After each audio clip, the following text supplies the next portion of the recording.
അവിടെ നിന്ന് എടാ നീങ്ങ ലൈഫ് ഇറങ്ങി പോടാ പടയുന്ന. ആ വന്നു ടാറ്റിമാറിന്റെ അടുത്ത് വന്നു. അത്രയല്ലോ അതൊന്നും കിട്ടിയ കയ്യിലെടുത്താൻ വന്ന്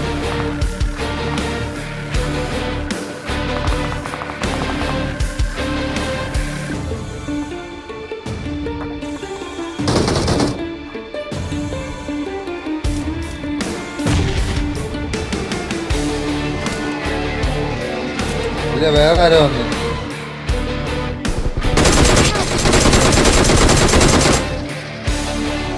ഇതിപ്പോ എല്ലാരും എന്നെ അടിക്കുക, അതാണ് അവസ്ഥ. നിങ്ങൾക്ക് എന്നെ വേണമെങ്കിലും അടിക്കാനുള്ളൂ എന്ന്. എല്ലാരും എന്നെ അടിച്ചില്ല.